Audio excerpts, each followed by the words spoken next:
Young Turks, Cenk, Uygur, and John Iadarola with you guys. We are going to drop it, but in the next segment, it's a twist. Lots of twists on the Young Turks. There you go. So let's just get right into it. Let's do a story. Yeah, geez, okay. With no further ado. No problem. I'm John, by the way. No, I'm kidding. It's fine. We'll figure it out later, but we've got some important news, so let's do this. By the way, I did introduce you. Did you? Yeah. Oh, okay. Oh, I don't normally pay attention until you say, John, let's go. Okay, right. So I guess it's kind of on me. Okay. Anyway, okay. Oh, in that case, let's do the news, I guess. So by now, you must know, unless you've been watching Fox News as your sole source of news, that the Trump Organization, as well as its CFO, Alan Weisselberg, are facing a number of different charges, basically alleging that for a decade and a half or so, it's been running a variety of different little schemes to avoid having to pay taxes. And the prosecutors in New York have come up with 15 different felony counts. Prosecutors have zeroed in on the benefits that Weisselberg in particular and his family received from Trump, including tens of thousands of dollars in private school tuition for one of Weisselberg's grandchildren, normal like company stuff, pay for the dude's grandchildren's schooling. A rent-free apartment on the Upper West Side of Manhattan and leased Mercedes-Benz vehicles. Weisselberg's wife also received her own leased Mercedes, which, I think it's safe to say that we're in favor of robust benefits for workers, but this is probably going a little bit beyond that, and you're still supposed to pay taxes on that stuff. Now, Weisselberg, in response to these charges, has pleaded not guilty in an appearance in a Manhattan courtroom just yesterday afternoon. That includes a scheme to defraud, tax fraud, larceny, and conspiracy. The Trump Organization also pleaded not guilty. The charges carry the potential for years in prison, although so far Weisselberg has shown little signs of cracking under the pressure. Although what does that even mean at this point? If he was cracking, if he was worried, it wouldn't be like live in the courtroom. He'd be talking to his lawyers, they'd be talking to the prosecutors. That's how that works. And of course, that is one of the key parts of this. You have these charges against Weisselberg. Will he cooperate? And if he does, what kind of information can he provide about the Trump Organization? Presumably, he knows virtually everything that's been going on there financially. But we don't know yet if he's going to crack. Cenk, do you think that it is likely this will result in this, I think, 73-year-old man who doesn't want to spend the rest of his life in prison cooperating? Yeah, so first of all, I just gotta agree with John on one hilarious point. He hasn't shown any signs of cracking because it's Perry Mason or Matlock, have your choice, right? Where he's like, oh no, that's such a good question. I don't know what to do. Bead of sweat going down your brow. He hasn't ever been in court or in public. How would you know what his psychological state is? And by the way, at this point, signs of cracking or not, there are no signs of cracking. You either do or you don't. We haven't started the trial, so you're either going to cooperate with prosecutors or you're not. So it's binary. So it's just an absurd way of framing things. Secondly, I can't wait for the kids' reactions, which we're gonna get to, okay? Like we might have done it, but it's not that big a deal, is an awesome defense that we're gonna share with you in a second. But we talked yesterday on yesterday's show about, well, look, this is not the biggest charge that they could have gone with. Obviously, there's the issue of them lying on their taxes while inflating their assets value when applying for loans. That juxtaposition could lead to two different charges and is a higher level charge than this, let alone the Stormy Daniels charges that Michael Cohen went to prison for and could charge Trump with. But Trump's lawyer basically had the same reaction as Trump yesterday that we told you about. But for the lawyer to do it is even worse, I would argue. He said, oh, this is all they got? Wait, you're implicitly admitting that there's way worse, and you're shocked that they only charge you with these crimes that you think are low level. As the lawyer, I really wouldn't go in that direction. Now, guys, think about it this way: like, if they haven't charged me with anything because I haven't done anything, presumably the same is true of you, right? If they charged you with tax evasion and larceny, which is for Weisselberg, right? And you didn't do it, you'd be like, what the hell's going on? I can't believe they charged me with this. Then you wouldn't go, oh, that's all they got. Did you guys even look? Yeah. And if you said, "Oh, is that all you had?" Yeah. The prosecutor would presumably go, "Apparently, we didn't dig deep enough." Yeah. And here, the only question in terms of how this is all going to wind up, to come back to your question, John, is, well, there's two layers to it. One is, how clearly do they have him here? Because they're charging the thing that they think they have the most evidence on. That has got to be their strategy, right? At least to start with. And if they think, hey, you know what? You can go to prison for 15 years and you're 73 on even the smallest of the charges, good luck. Well, if he thinks he's really gonna go under, then he might go, I'm going to show you signs of cracking. All right, in the middle of the trial, and then flip on Trump. But all that is really unlikely, because the reason is, since these are not super high level charges, and you don't know which way the jury's gonna go, you might think, even if I lose, I'd be my first offense. Am I really gonna get prison time? And I'm gonna throw myself at the mercy of the court and say I'm 73. And by this time, Trump is almost back in office. I mean, all these things are running through their mind. Oh, that's true, yeah. Right? And although this is a state matter, so presumably he couldn't get involved anyway. Thank you, John. That's a really good point. Then Trump couldn't do anything about the state matter. But anyways, but in terms of like, I might not get anything anyway, even if they find me guilty.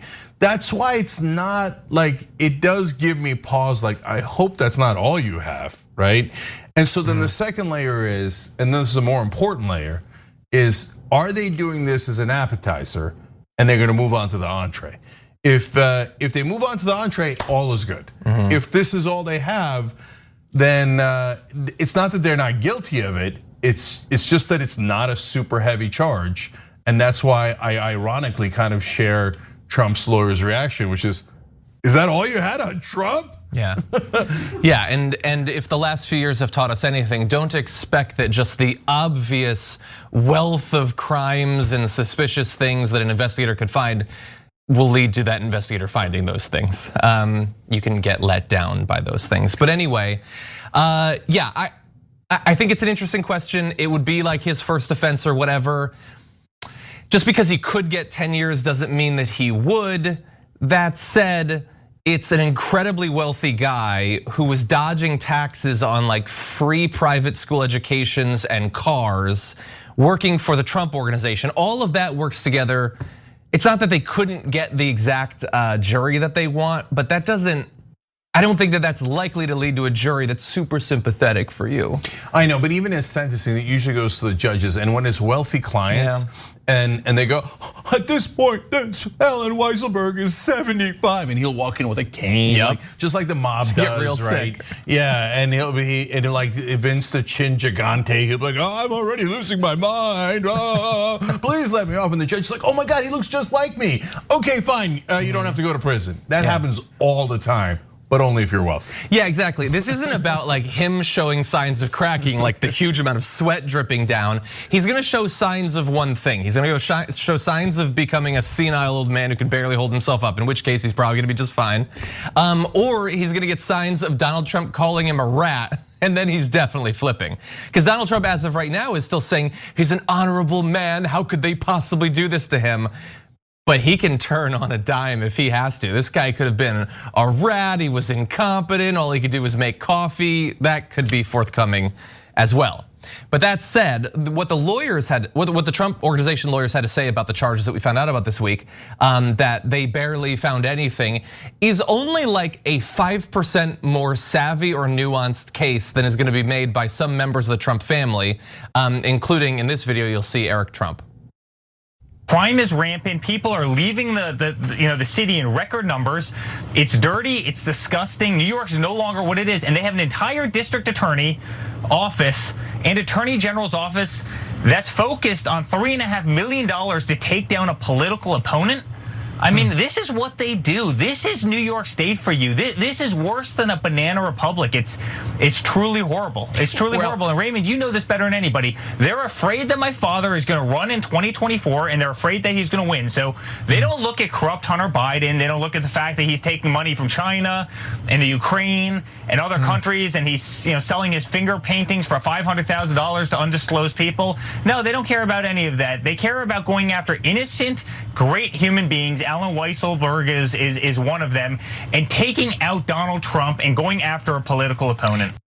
Okay, it's not in that clip, but at one point he says something to the effect of, "It's only like $3.5 million." He did mention. Oh, he did say that clip? Yeah. I gotta start paying attention. But anyway, I honestly didn't hear it. This coffee needs to be even stronger, perhaps. No. But anyway, that's not an argument, and like bringing up Hunter Biden's not an argument, dude. Don't try to make us buy that you fundamentally are aggrieved by the idea that a rich guy might make money off of who his dad is. I don't think that that's something that really keeps you up at night. Yeah, my two favorite parts of that was like, it's only $3.5 million that we stole, and you guys are making a big deal out of this. Did you know New York is dirty now? He said it's dirty and disgusting. Like, I don't. You know that's going to be where they get your jury from eventually. So I don't know that the jury's going to be moved by it. Guys, it's only $3.5 million. I mean, you guys didn't steal $3.5 million over lunch. That's why they keep saying, like, is this all you got? We stole way more than that, right? Yeah. So that's not a good defense, and not what you should say on TV when you're a member of the Trump organization. The Trump organization has also been charged, and that could be used against you. Ladies and gentlemen of the jury, we'd like to play a clip of Eric Trump, executive vice president for the Trump organization. And then the squirrel thing was great. Like, Hunter Biden. Yeah. It's a big thing to do. Hunter Biden could be like the most corrupt person in the world. That has literally nothing to do with whether or not your company committed crimes. Yeah, in a best case scenario, you're saying, Your Honor, did you know there are other criminals in the world?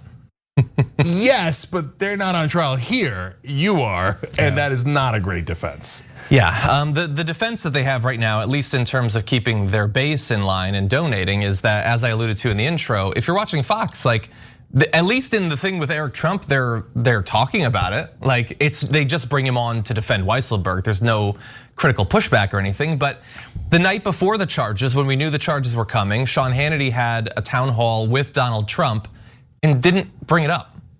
How do you have the former president? His company is facing criminal charges, and you just don't even talk about it. When they were bringing Weisselberg in, I saw Liz Power had a mashup of the shots of CNN, MSNBC, it was like shots of the courtroom and everything. And on Fox it was, did you know Hamilton was eligible for PPP funding? Literally, that's what they were talking about. So like, there's millions of Americans that have no idea what is going on about any of this. I like the idea of they go to court and Alan Weisselberg's attorney is like, Your Honor, we might have stolen a good deal of money and evaded taxes. On the other hand, his name is Andrew Hamilton. Andrew Hamilton. Okay. Hunter Biden never misses his shot to do something corrupt. No, we just missed that I accidentally called him Andrew Hamilton. I can't tell. My brain is melting. Anyway, you want? I mean, God, if Peter Washington could see me now, he'd be rolling around in his grave. All right, one last thing. On YouTube Super Chat, J.R. Alfrian wrote in, how come everybody gets in trouble but Trump? Everyone gets charged, fined, and arrested but Trump. Theoretically, JR, they are waiting for those guys to flip and give them better evidence on Trump. They already have pretty good evidence on the Stormy Daniels case. If that's not a layup, I don't know what is. And remember, there's this super important part of your question. These prosecutors, if they seem jittery, to me they do, right? They show signs of cracking. Not in this case, but I mean overall in how careful they're being in approaching trying Trump. Remember, they think their entire career is on the line. That if they get the case even 1% wrong, everybody's gonna blame them for the rest of the time. So that's why they're being super duper careful. And even though they have Trump on the Stormy Daniels case, because Michael Cohen already went to prison for it and Trump was his co-conspirator, they're still like tiptoeing, like, I don't know, maybe. And so they're desperate to flip somebody like Weisselberg or someone else that works at the Trump organization, so they'll have even better evidence if they try to try Trump. Because if you try to try Trump and you blow it, that is a debacle, right? And by the way, guys, I want to say this every time, right? If Trump didn't actually do it, I don't want him arrested, indicted, or charged, right? So if they don't have the evidence because he didn't do it, then by all means, they absolutely positively should not charge him, right? But that so is an much interesting, purely hypothetical. Yeah, I was gonna say, but so much of the evidence is already public. That's why we're acting fairly certain. And some of his co-conspirators have already gone to prison. Yeah. And that's why JR asked that question. And that's why we are fairly certain that Trump, in fact, did do it. Yeah. Well, with that, why don't we take our first break? When we come up, we'll turn this thing into a power panel and then talk a little bit about the Olympics after this.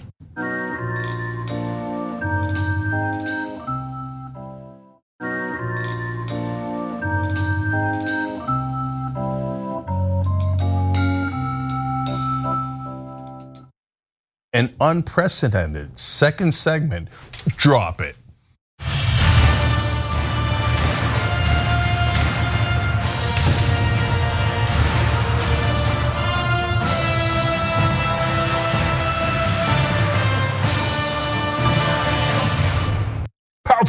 Power panel. All right, we were having slight technical issues with Charles's feed before. So Cenk, Uygur, John Iadarola, Charles Coleman Jr. joining us.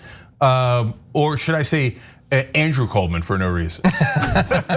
Yeah, it was actually George Hamilton who was messing with my Wi-Fi and Skype. So now that I'm on, I'm just happy to be the patriot that I am. Me and John Adam. Singular. Yeah. Jack Adam. All right, so we got Jack Reacher.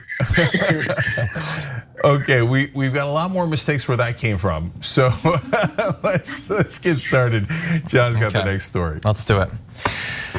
American sprinter Sha'Carri Richardson's Olympic dreams were thrown into chaos in the last day because she tested positive for marijuana. That's it. That's apparently all it takes. Now, she had won the women's 100-meter race at the US Track and Field Trials in Oregon last month, but her positive test for marijuana, just want to repeat that, automatically invalidated her result in that marquee event. It has also resulted in her accepting a suspension for 1 month starting on June 28th. That could clear her in time to run the 4x100-meter relay that takes place later in the games.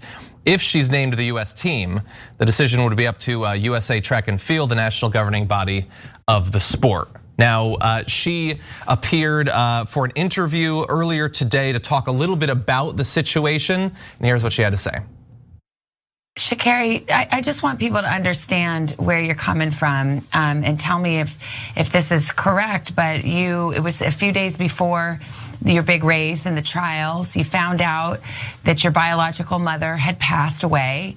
You found out when a reporter told you, and it was after that you ingested some kind of marijuana. I should mention, you were in Oregon, it's legal in Oregon. You didn't violate any law, but it was against the rules of your sport, and as you said, you knew that. But is that what happened? Is that how this unfolded? Honestly, yes, that is the story. I had an interview scheduled with my agent. I knew I was having an interview. I knew going into the interview, I was just thinking it would be a normal interview, and then on the interview to hear that information come from a complete stranger was definitely triggering, was definitely nerve shocking. That sent me in a state of mind, in a state of emotional panic, if anything. And still knowing that even though I'm here, I still have to go out and put on a performance. From there, just blinded by emotions, blinded by sadness, blinded by just hiding hurt, honestly. For the fact that I know that I can't hide myself, so at least in some type of way, I was just trying to hide my pain.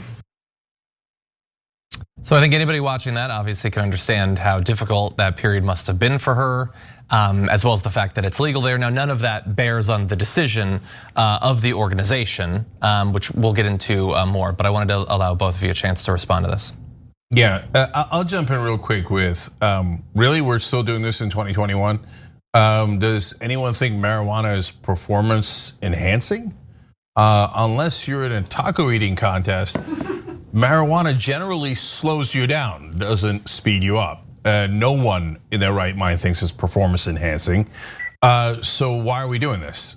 Because of the stupid war on drugs? I mean, look, we know things now for a fact, and yet we ignore it nonstop, right?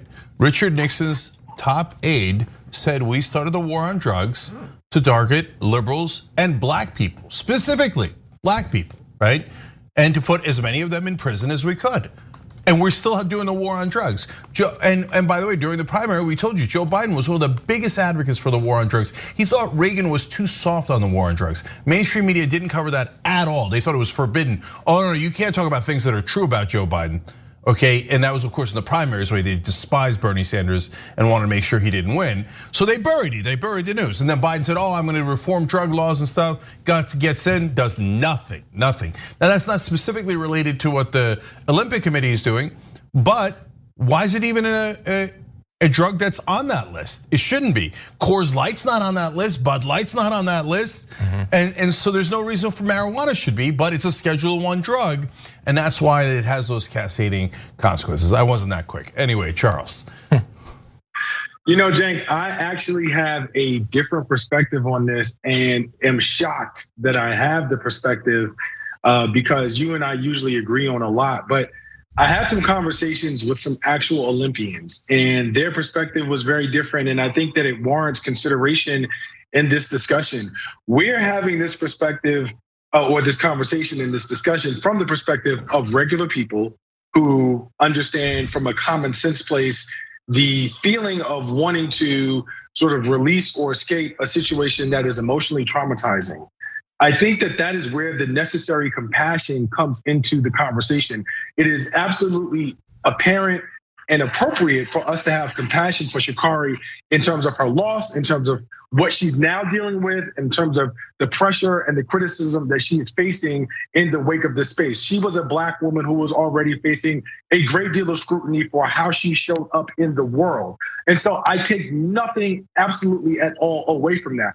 However, when we talk about what it is to be an elite athlete, when we talk about what it is to be in the space that you're in at the top of your craft, I think we have to put all of these things in the proper perspective.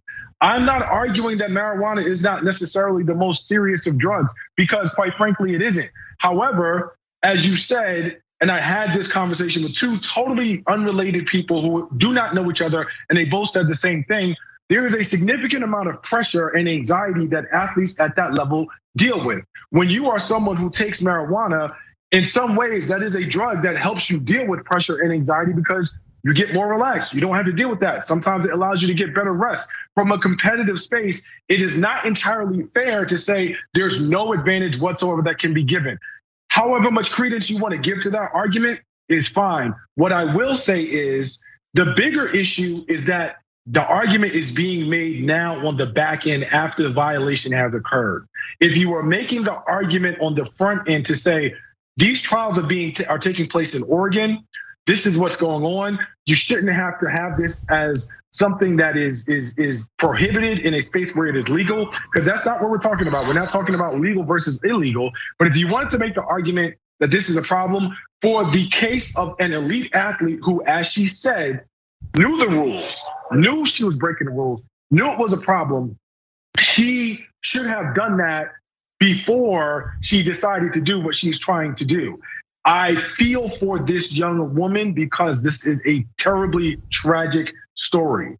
I absolutely think that the IOC as well as USA Track and Field should allow her to run. However, I can't argue about the idea that she's being held accountable for breaking a rule that she knew she broke. To put it in perspective, you're in Oregon where it is legal to smoke marijuana, it's legal to have cough syrup. You develop a tickle in your throat. Athletes actually can't have some of the material or substances that are found in cough syrup, in their system when they run, for whatever reason. I mean, tons of legal things that athletes at that level are not allowed to do. Because you are competing at that level, and it is not a right, it is a privilege. I think you have to understand that the rules are there for a reason. If you don't like the rules, I have no problem with that, but you gotta fight them on the front end, not after they're broken. I did not believe that I would ever be saying that. It is a perspective that I normally might not take, but as I talk to other athletes, both of whom who are Black, who are actual Olympians, I talk to them about the racial element. I talked to them about the sympathetic element, and both of them said, look, that's part of what it is to be an elite athlete at this sport. We laud Michael Jordan because of the '96 flu game, because he performed with these incredible circumstances. We laud Michael Jordan for being able to play after the death of his father in the gambling situation. We laud Brett Favre for learning about his dad dying, and then the next day, or it was either that day or the next day, getting on the field, playing the game, throwing touchdowns. Not necessarily like something that, says you have to be able to be strong enough to do this. I'm not saying that. I'm saying that when you get to that point of being literally one of the best people in the world at doing what you do, that's part of the deal. Yeah. So Charles, I love disagreement, and those are excellent points. Not buying it. So look, I hear you, and I take the perspective of the Olympic athletes you talk to very seriously, and I will acknowledge some of the points as really good, which is, well, look, you gotta have an even playing field. I mean, quite literally, right? And if the others can't do it, she shouldn't be able to do it either. That's fair and stuff.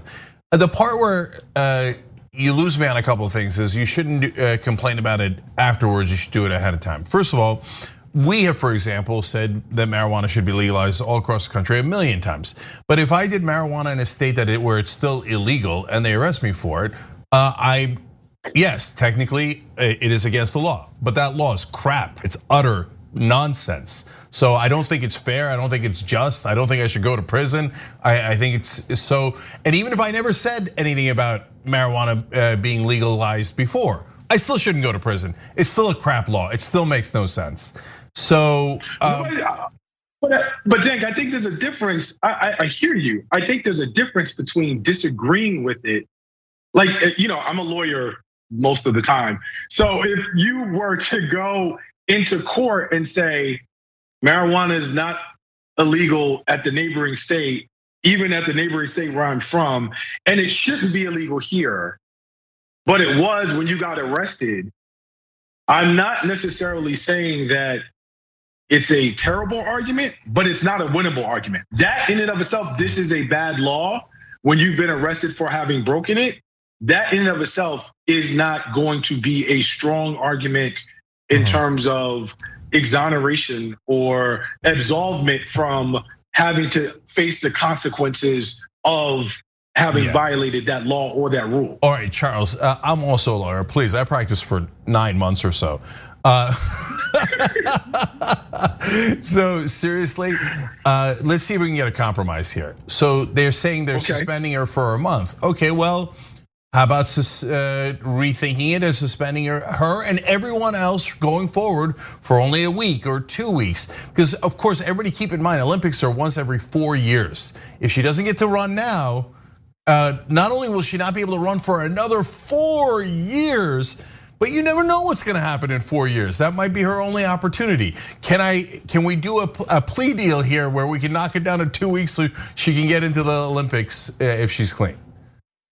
Cenk, as a former prosecutor, I'm usually the one who offers the plea deals, but you and I are absolutely on the same page. This should not result in a death knell for this young woman's career because of a decision that she made in the space of being very emotional. I would 100% agree with that. So from what I understand, the big question in terms of her Olympic future is actually not just as simple as USA Track and Field deciding whether they're going to send her name to Tokyo. It's also whether Tokyo is going to be able to, the International Olympic Committee, whether they are actually going to agree to process her as an Olympian so that she can get her credentials when her suspension is over.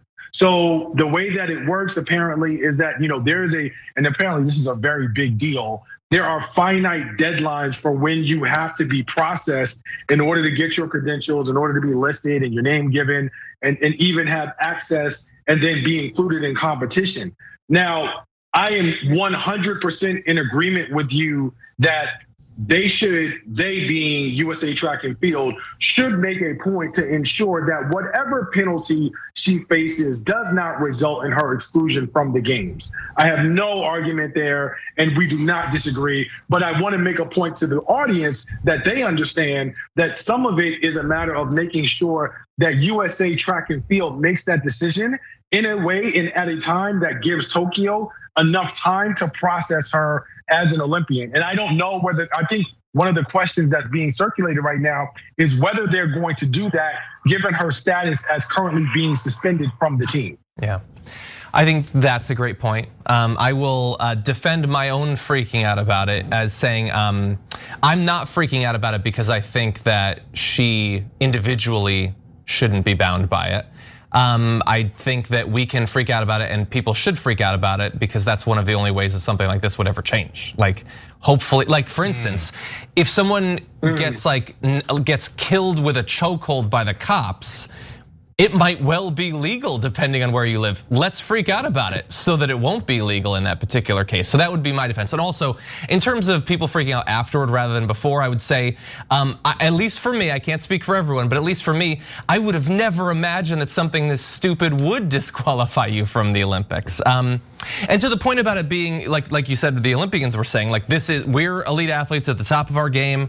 There's a lot of pressures and all that. I would say, let's remove some of those pressures, like for instance, being weirdly specific about which things you can't consume, but letting you drink as much vodka as you want the night before or whatever. Let's remove some of those pressures. And this is one of the pressures. I'm gonna move very quickly to a couple of the other pressures that have popped up. So here's two other things. One is, for instance, if you are an athlete with natural black hair and you're swimming, well, you can't wear the swim cap that you might want to because it has now been ruled out by the Olympic Games.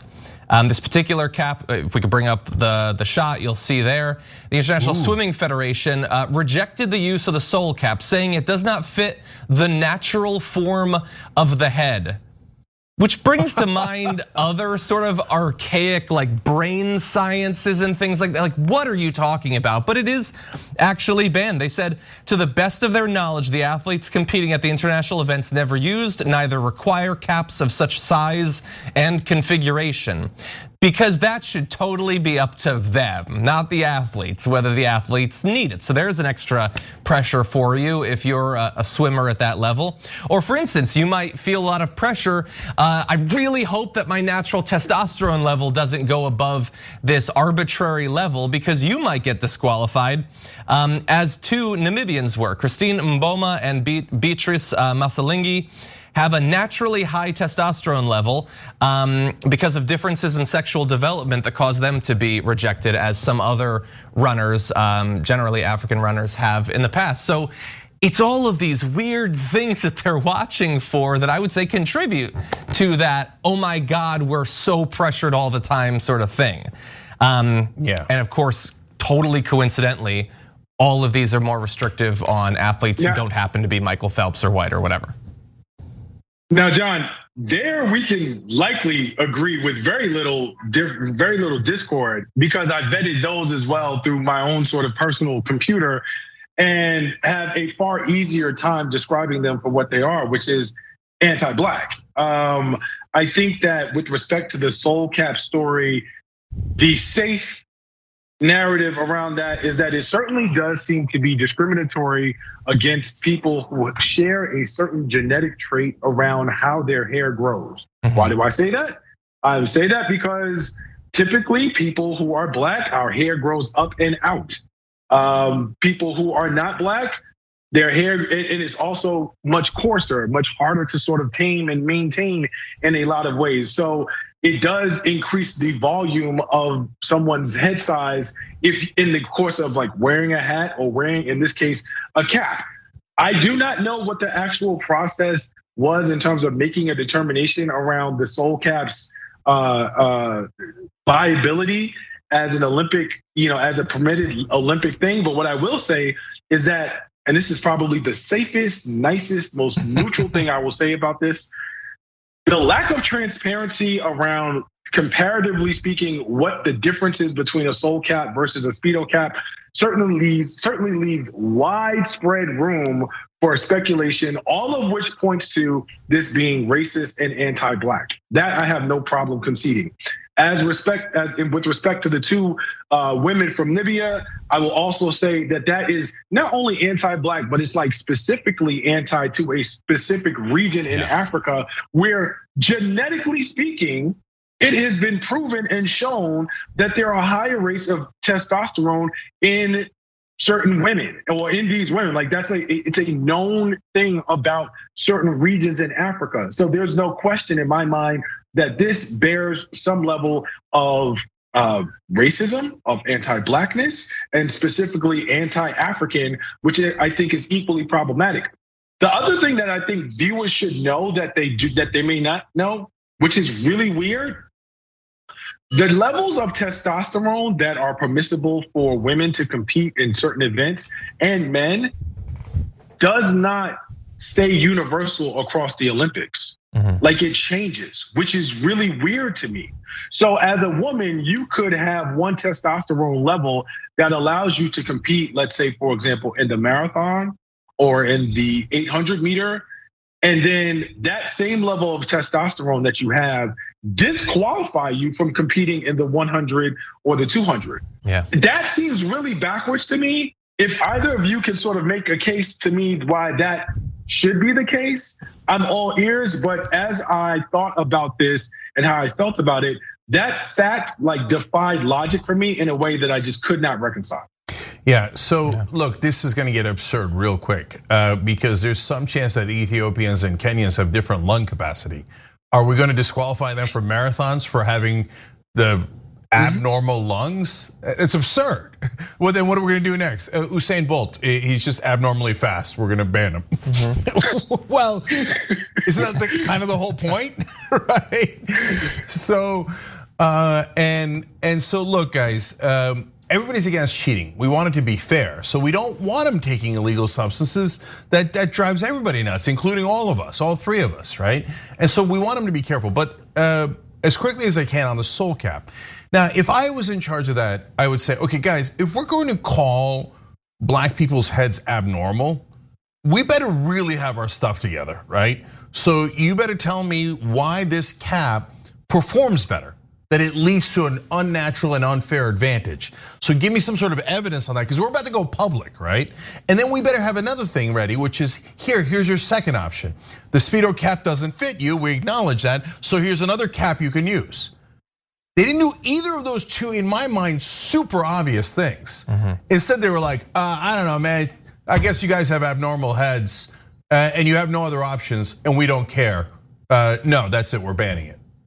Well, okay, well then screw you, because like you've given yourself no out. I don't know why they're doing it. I don't know if they have a sponsorship deal with Speedo or something, but this is obviously outrageous. And how could they not see that it's gonna lead to correct accusations of discrimination? Yeah, agreed. Well, we are rapidly running out of hours, so why don't we go to our second break? But when we come back, the Trump team branded social media startup that launched this week is already having some issues. We'll break that down after this.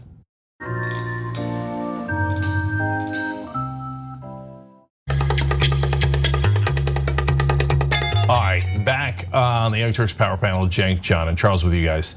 All right, John's got the next story for us. Okay, let's do it. In the past couple of weeks, a member of the Trump team, this is Jason Miller, started a new social media app called GETTR. And if that sounds a bit like Twitter, it's supposed to, because it also looks identical to Twitter and basically is designed to be Twitter, but for a specific sort of person. And you'll know that when you look at their mission statement. They say that this social media platform is dedicated to fighting cancel culture, promoting common sense, defending free speech, challenging social media monopolies, and creating a true marketplace of ideas, which differentiates itself from things like Parler and other apps like that based on, I don't know. Maybe we'll find out something. But it already has some issues actually, which we'll jump into. The first is that a notorious neo-Nazi has already been suspended from GETTR. So this is Tim Gianet, known as Baked Alaska, who I believe live streamed from inside the Capitol during that attack. He's been suspended. We don't know why yet. But he quickly boasted about his suspension on Gab, the far-right social media platform used by neo-Nazis. So GETTR comes and says what's gonna differentiate us from Twitter is that we're not in favor of canceling people, we're in favor of free speech. Wait, no, you're actually crazy and you're dangerous, and any reasonable site is going to try to get rid of you, and so they did too, which undercuts their point by just a little bit. Also, understand that GETTR is apparently bankrolled by fugitive Chinese billionaire Guo Wenguo, a close associate of pardoned Trump strategist Steve Bannon. Apparently provided something like $1 million. But Miller says that it was just seed money, it's not direct investment. I'm not rich enough to know the distinction between those two things, but he believes that there's distance between them. And in any event, there are other issues too. One of the bigger ones, by the way, and I did not see this coming when the app was announced, is that despite this being launched by Jason Miller, one of the key Trump guys, Trump is not on it. He has not started an account. We'll get into that a little bit more, but like the dude isn't on any accounts. You'd think he'd be desperate to get on this one, but apparently he's not that interested, which is a little bit cold towards Jason Miller. You're supposed to support your bro's work, man. But anyway, what do you think about this? You think it have any chance of becoming the next big thing? So before I get to the GETTR jokes, which are gonna be fun, so let's address the two things that John mentioned there. First of all, he put in some seed funding, but he doesn't have ownership. That's not how it works. Okay, nobody puts in seed funding and then doesn't get equity. They're like, oh, I was just giving it for charity. You just do anything you like with it. No, I mean, look, the right-wing billionaires sometimes give just flat out money to like Ben Shapiro and Dennis Prager, etc. Could be that. Yeah, so it could be like, hey, yeah, I'm giving this to you for propaganda, and then here's the things that I want you to do to promote my businesses, my anti-Chinese government agenda, etc. Yeah, that makes sense. But if you do seed funding, that actually means something, and it definitely means you get equity, okay? And now as to Trump, we come back to that same equity question. So there's a story or a tweet from, I think it was Bloomberg, and they explained that no, Trump is not going to be on it.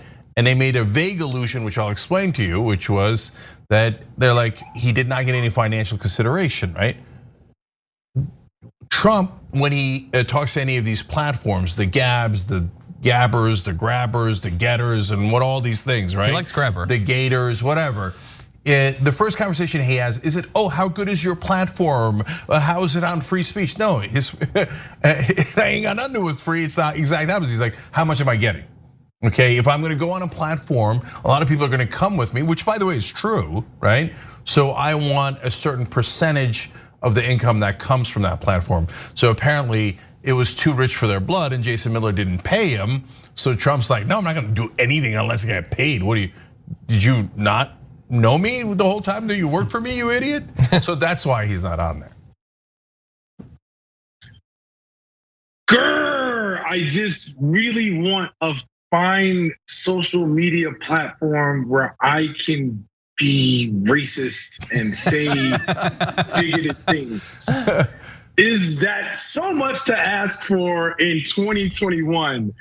You ban me from Twitter. You take away my Parler, and now I can't even get her done. Cenk, I'm gonna leave the GETTR jokes to you because you probably have much better ones than I do. That's my one and only, and I've emptied the clip. So I think this is kind of complicated in ways that people might not expect. I am going to start with us, and by us, I'm referring to those folks who identify themselves as progressives. And the reason I say that is I think it's worth considering, did and have we with cancel culture fertilized the ground that has created this space? Now, I think that the people who oftentimes call themselves victims of cancel culture are ones who actually deserve it, because if you can't express a difference of opinion without threatening someone else's humanity, then maybe you do deserve to be canceled. But at the same time, I think that there is a very thin line in current society around who gets to say what. And I think that it's actually a more dangerous space than we realize. Having said that, I don't feel any ounce of, so that's the one thing that I think as progressives, we do have to be mindful of. I think that we sort of like indiscriminately wave the cancel culture weapon around in ways that I think we should be a little bit more thoughtful, a little bit more precise about, because in my opinion, it fertilized the ground for so much of the conversation that is taking place now that is anti-critical race theory, that is anti-actual factual history, that is anti sort of having important and reasoned conversations, because we have been so aggressive about cancel culture that it has just sort of turned mainstream, central, moderate folks off. Mm-hmm. So that's on us in one way. I do think that we should be mindful of that. At large, I think that it is a very interesting space that would not exist post if January 6th had not happened. Had January 6th had not happened, Parler would still exist. This whole notion of like, well, we're banning people who are neo-Nazis because we think they're dangerous would not exist, because there is a level of liability that any lawyer would look at and say, listen, if somebody does something and is able to sort of reasonably connect this back to your platform, you're gonna have a problem. And so I don't necessarily see the idea of we're banning a neo-Nazi as a function of these are our values and our values are, to support different people's humanities. I don't think that's the issue at all. I think people's ideologies, when they are problematic, they go to where they think they're going to be expressed, to be able to express them, where they think it's a safe space. And it's not an accident that Baked Alaska felt like this was a safe space. I think that with the conversation we're having about January 6th, with the conversation that we're having about the alt-right, and then holding them accountable for foreseeable actions that can occur, they probably looked at that and said, we don't want any parts of this. Let's be on the safe side, not the right side, the safe side. And let's, sort of err on the side of caution and get them up out of here. But that's my take. And I think that the dog that progressives have in this fight, as far as I'm concerned, because I'm loving watching this sort of attempt to create a safe space for racists go bad. But the dog that we do have in this fight as progressives is to consider, how are we navigating the space that created a need for this? And are we doing it in a way that's smart and that's like intentional and directed? Yeah, no, I think it's a great point. I think, by the way, we don't have time to engage in it right now, but I might have found an area for future disagreement between us on some of this, but mostly about the conversation about cancel culture that I see in other media.